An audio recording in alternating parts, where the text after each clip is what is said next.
sé lo que viste en mí para amarme tanto así. Tanta paciencia, tanta misericordia, me hiciste deseable para ti. Tú me elegiste antes que dijera sí. Tanta gracia yo no puedo resistir. Me llamaste por mi nombre, me compraste con tu sangre, me hiciste deseable para ti. Y llévame, Señor, a tus cámaras de amor, donde me enamoro más de ti. Y llévame, Señor, dentro de tu corazón. Yo encuentro mi lugar en ti.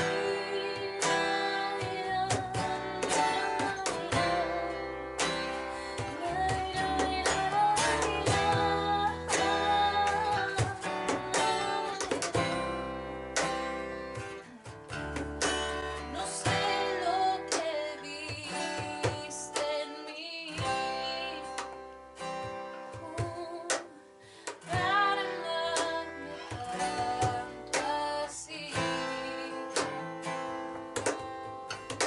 Tanta paciencia, tanta misericordia, me hiciste deseable para ti.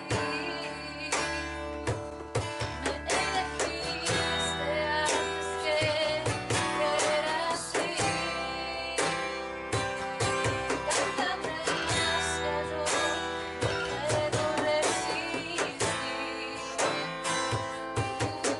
Me llamaste por mi nombre, me compraste con tu sangre, me hiciste deseable para ti. Llévame, Señor, a tus cámaras de amor, donde me enamoro más de ti. Llévame, Señor, dentro de tu corazón. Yo encuentro mi lugar en ti. Llévame, Señor, a tus cámaras de amor, donde me enamoro más de ti. Llévame, Señor, dentro de tu corazón. Yo encuentro mi lugar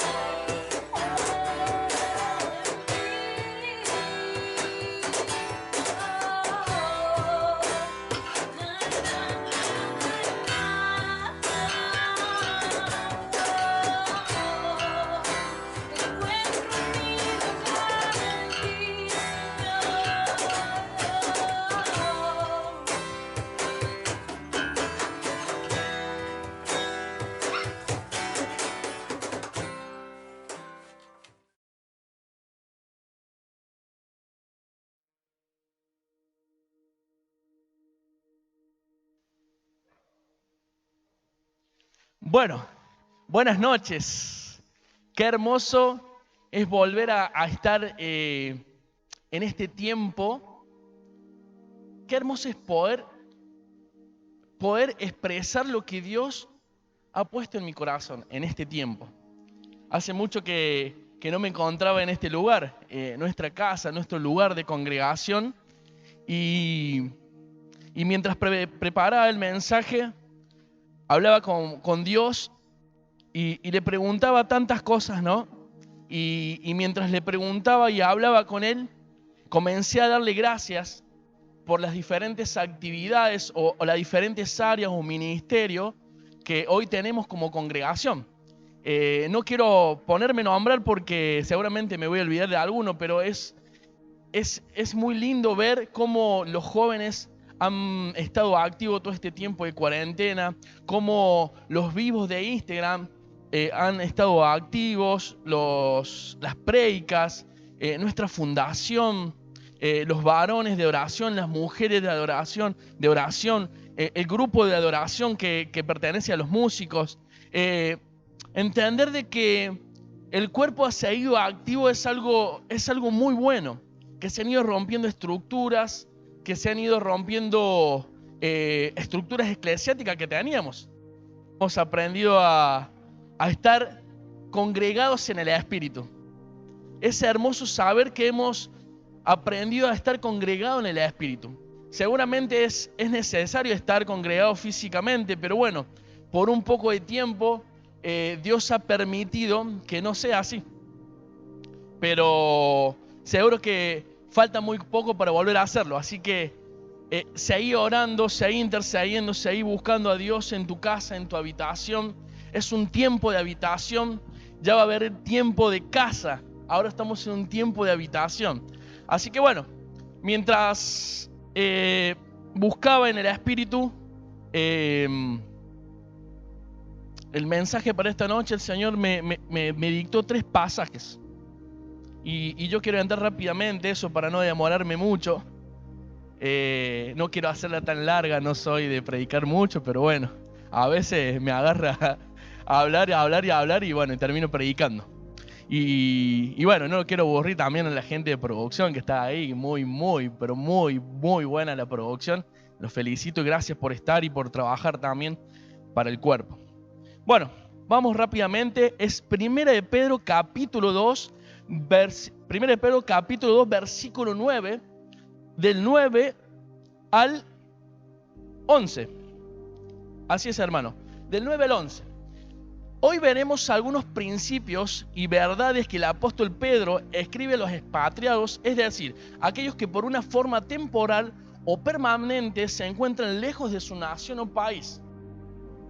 El apóstol Pedro, es impulsado por el Espíritu Santo a escribir a personas que estaban expatriadas, personas que estaban lejos de su nación, personas que por una X razón estaban lejos, pero es impulsado para recordarle algunas cosas. Y en estos capítulos que estamos tocando, estos 3 capítulos que vamos a tocar, le remarca algo a personas, no a cualquier persona, sino a personas que han nacido de nuevo. Está hablando directamente a personas que pertenecen a la iglesia de Cristo, que pertenecen al cuerpo de Cristo.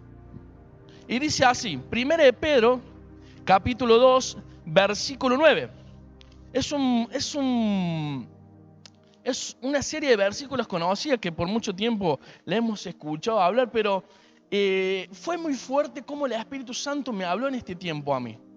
Yo realmente lo viví muy fuerte y Dios ha revelado estos versículos de una forma diferente a mi vida y espero que también lo haga a vos en este tiempo.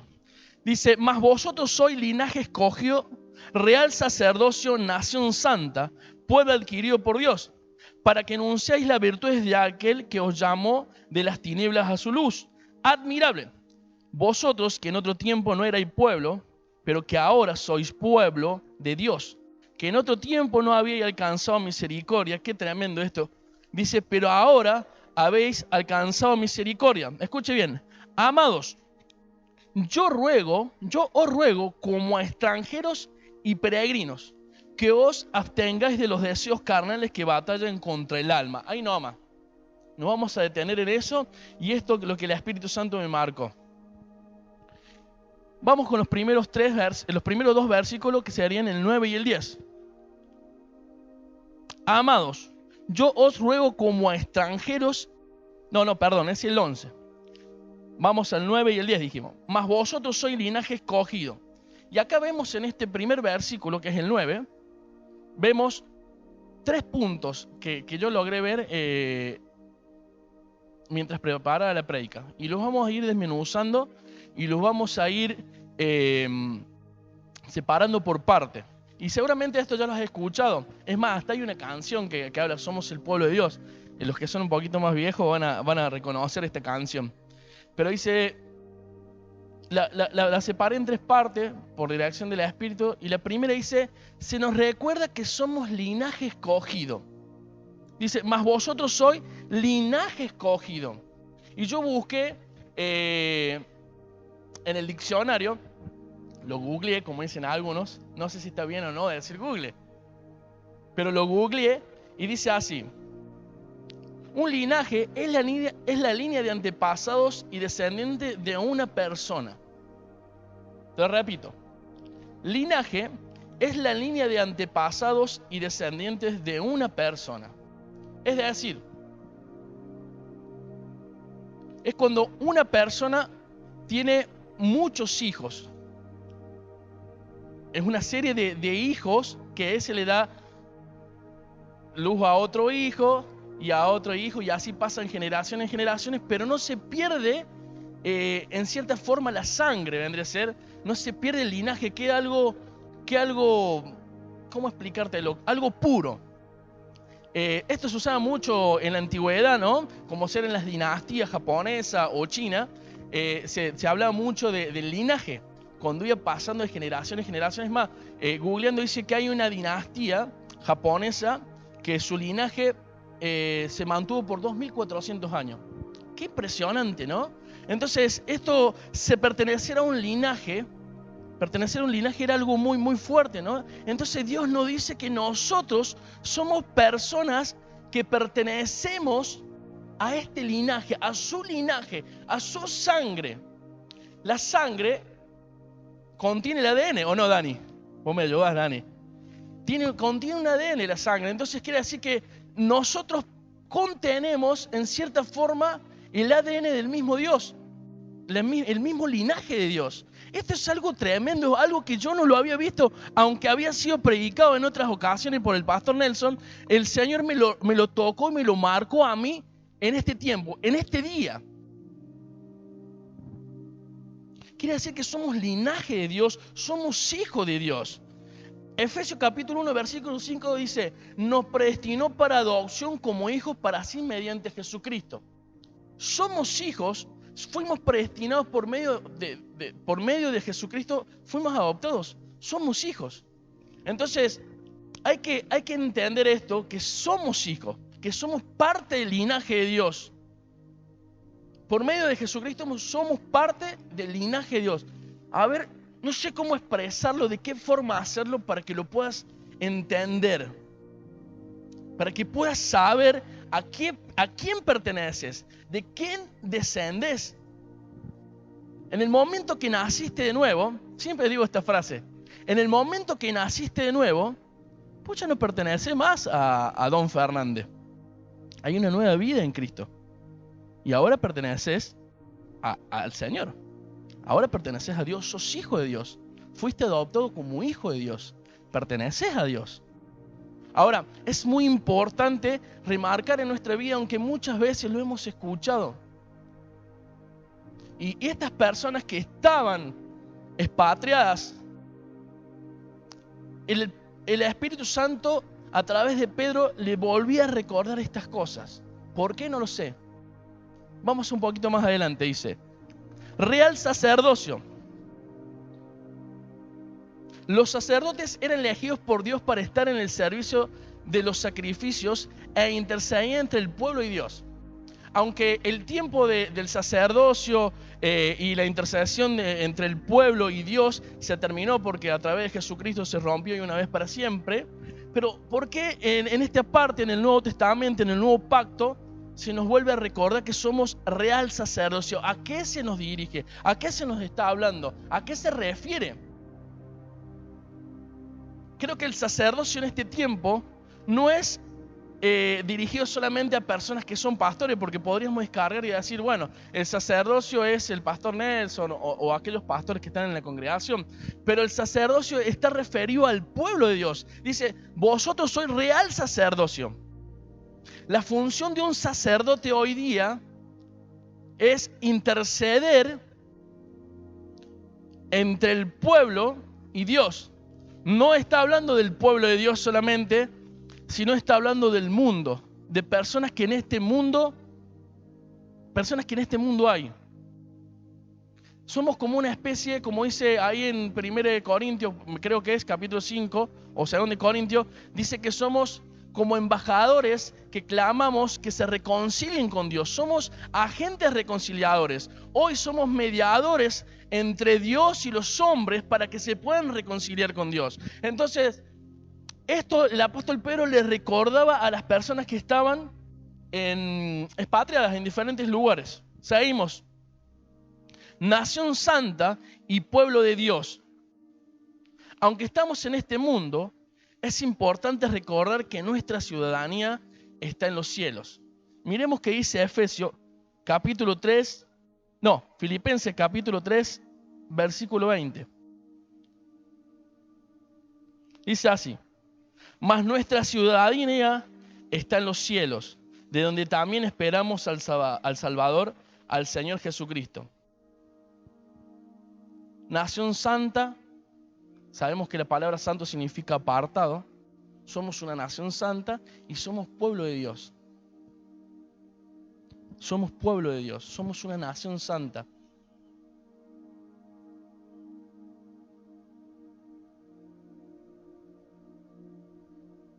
Creo que en este punto nos hace ver que, como toda nación, también tenemos diferentes leyes. Cada nación tiene una ley, cada nación tiene una constitución. Pero en este punto yo puedo ver que así como somos una nación, también tenemos diferentes leyes y que somos direccionados por un mismo Dios. Que nuestro presidente, si vamos a decir así, pues es nuestro Dios. Que pertenecemos a nuestro Dios. Pero nos recalca que por más que estemos o donde estemos, en el lugar que estemos, somos su nación, que somos una nación santa. Quizás en este tiempo no estás congregándote. Quizás en este tiempo te ha costado entender quién sos. Y te lo digo porque el Espíritu Santo me tocó así. Quizás en este tiempo no congregarte te ha llevado a alejarte y ya te ha llevado a perder tu identidad.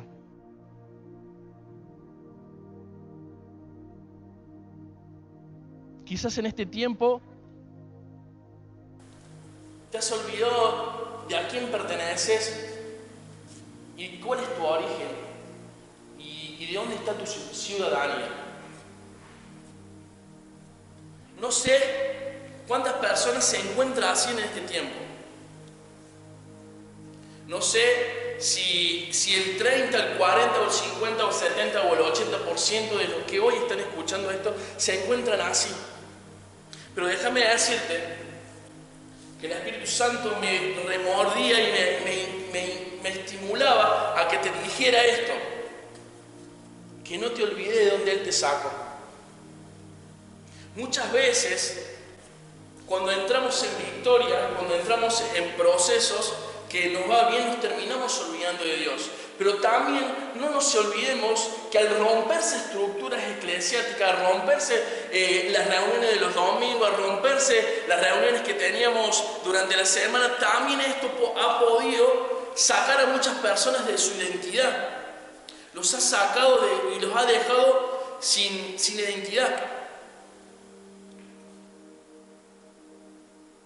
También dice así, versículo 10.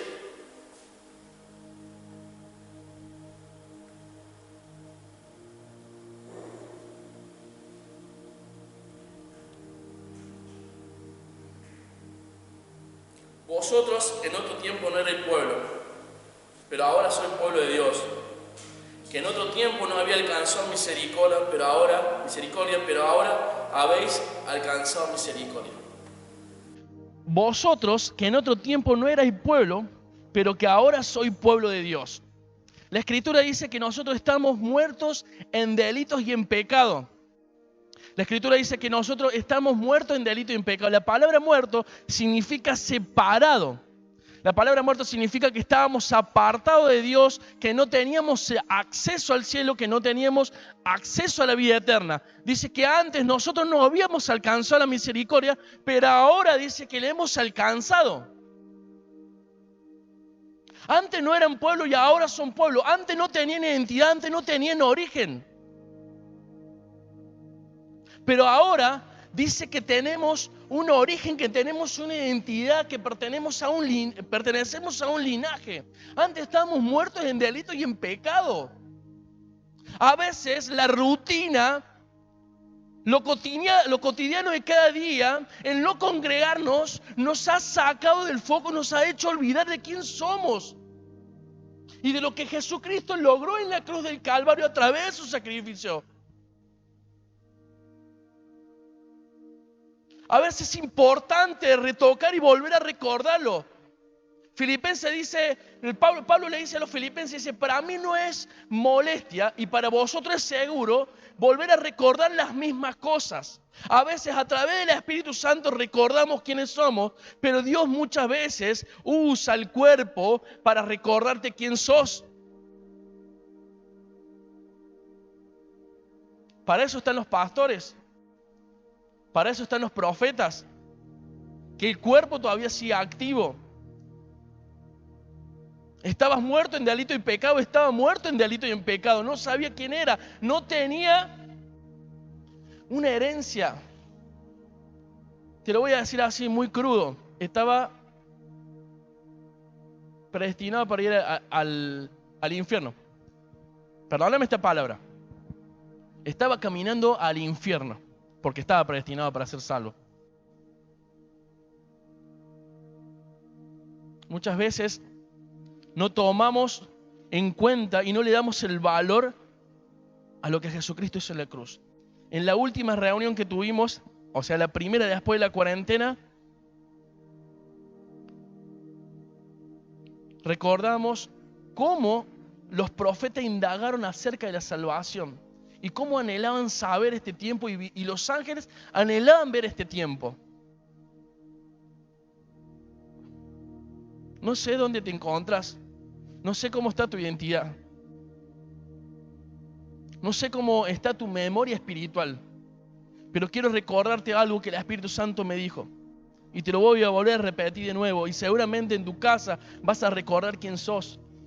Seguramente en tu altar vas a volver a reconciliarte. Seguramente en tu altar vas a volver al lugar donde saliste. Sos un linaje escogido. Sos real sacerdocio.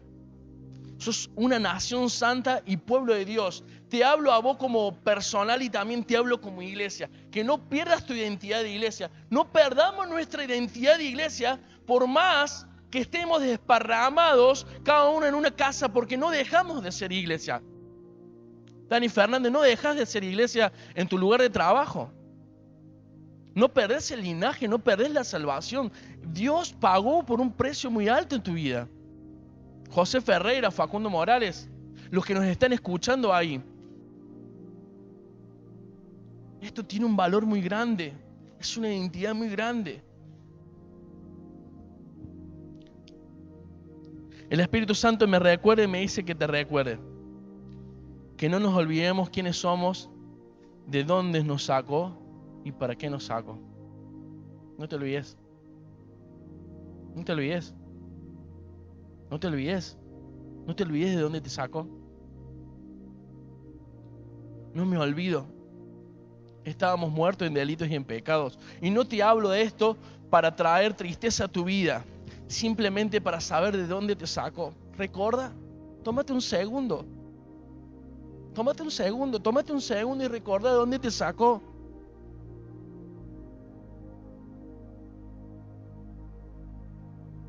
Tómate un segundo. ¿De dónde te sacó? ¿De dónde me sacó? no te sacó para que vos uses tu libertad para nuevamente pecar y estar en libertinaje, como dice la escritura por ahí. No recuerdo bien cómo es el pasaje. Pero te sacó con un propósito, para ser un reconciliador. A lo mejor hoy día no te estás congregando.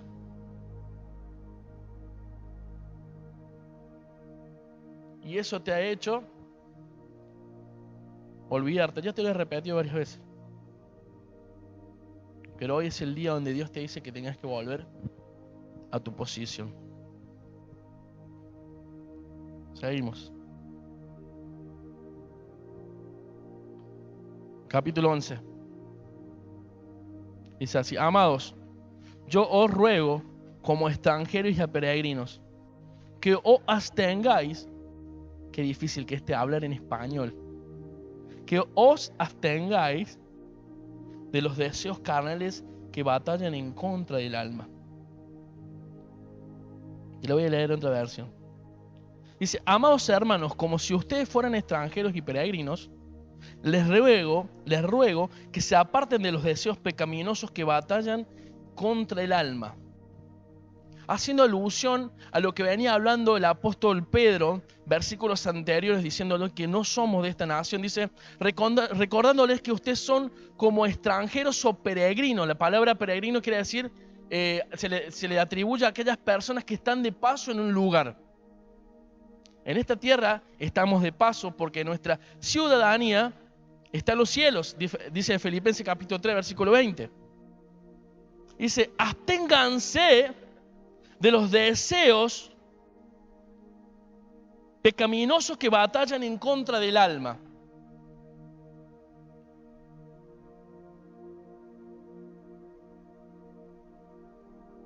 Lo repito nuevamente.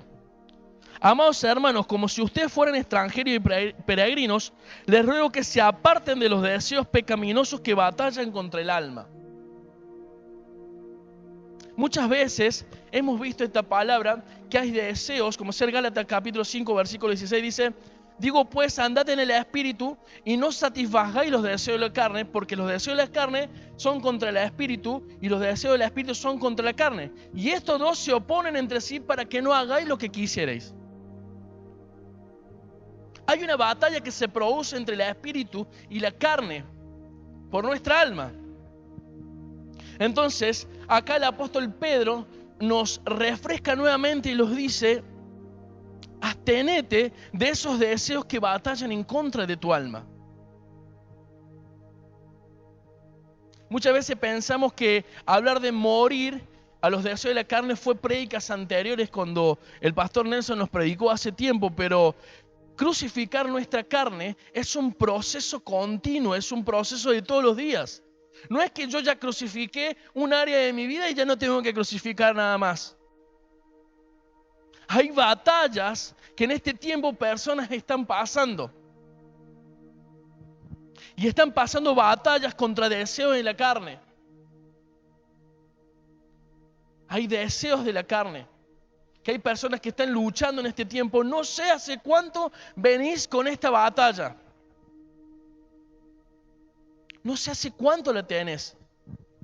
No sé si se te ha hecho difícil, no sé si se te ha hecho fácil, pero quiero decirte y darte un mensaje de parte del Espíritu Santo, del mismo Dios, que dice así, que Él venció y te hizo más que vencedor. Él venció y te hizo más que vencedor. A lo mejor en este tiempo has pensado que esta lucha que tenés contra ese deseo de la carne no se va a acabar más. Y te estoy hablando porque es lo que el Espíritu Santo me dijo. Y fui ministrado en este momento. Y te voy a contar algo. Esta es la sesión a mí me pasó.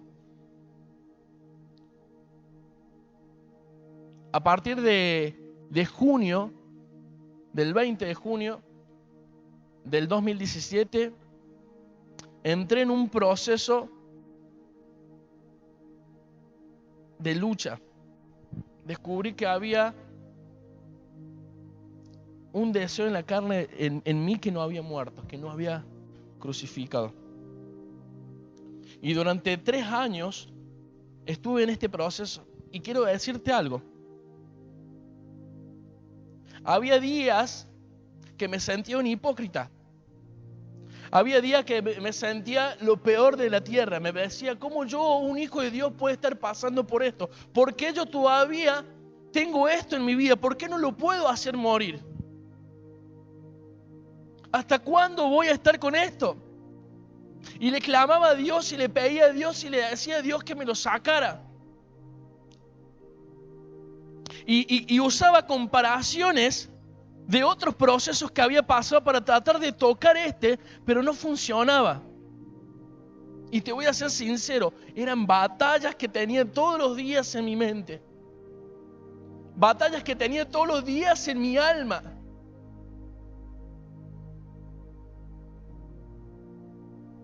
Por noches pensaba que yo esto no lo iba a sacar más de mí.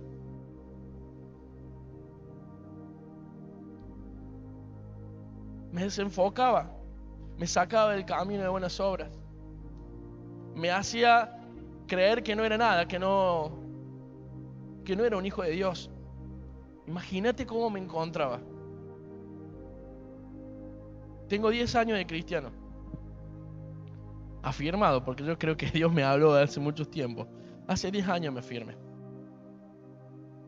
Y yo decía, ¿cómo puedo estar así con todo el tiempo que hace que yo te conozco, Dios? ¿Por qué tengo que vivir así? ¿Hasta cuándo voy a vivir así? Y era algo que lo tenía dentro mío muy guardado, que no se lo podía contar a nadie por miedo al que dirán. Ahí está José el que predica, ¿cómo va a tener este deseo? O ahí está José el que sirve. La religión muchas veces nos encapsula y nos hace permanecer encerrados.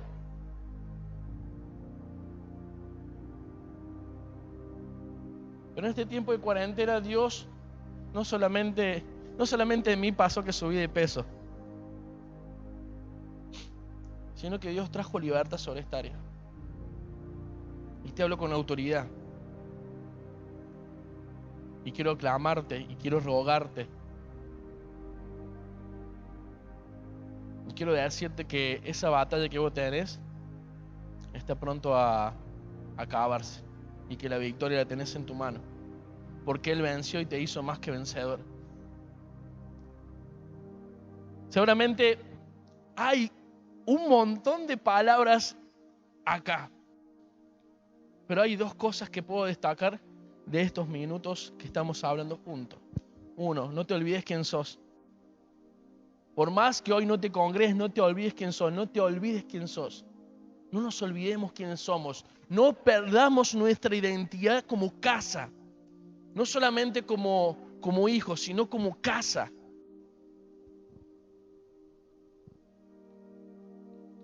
Quiero orar. Quiero orar por aquellas personas que se encuentran en batallas espirituales. Que se encuentran en batallas contra la carne. Con deseos. Que han caído en pecado. Y hasta se sienten desechados, hasta se sienten sin identidad de hijo. Hoy el Señor te está llamando nuevamente. Hoy me llama. Yo le doy gracias a Dios por esto que hemos alcanzado, por esta provincia que conquistó el Señor, como decía el pastor Nelson, prédicas de años anteriores. Voy a orar por tu vida. Voy a clamar por tu vida, pero quiero decirte que hoy comienza un nuevo tiempo para vos. Y eso, que aquello que vos pensaste que no se iba a terminar, está llegando a su fin. Señor y Padre, nuestro Dios, dice tu palabra, Señor, que tú aumentas nuestras fuerzas como las del búfalo, Señor. Y en este tiempo, Señor, quiero pedirte, quiero clamarte por aquellas personas que se encuentran en estas batallas, Señor, que se encuentran luchando, Señor, que se encuentran desenfocados, que han perdido su identidad. Personas que se han olvidado del sacrificio tan grande que hiciste en la cruz, Señor Jesucristo. Hoy quiero clamarte por estas vidas, Señor. Hace un tiempo atrás escuché esta frase. Y yo creo que vos me impulsaste a esto. En este tiempo se va a ver quién hizo lo bueno y quién hizo lo malo, quién hizo las cosas bien. Pero vos me dijiste así, Señor, que hoy llamabas a aquellas personas que estuvieron desenfocadas. Porque no se trata de avergonzar a nadie, se trata de llamar a aquellos que están lejos y que vuelvan al redil y que vuelvan a su casa, que vuelvan al lugar donde vos le diste que tuvieran, Señor. En el nombre de Jesús, papá. En el nombre de Jesús, Señor. Te clamo por sus vidas, papá. Amén y amén.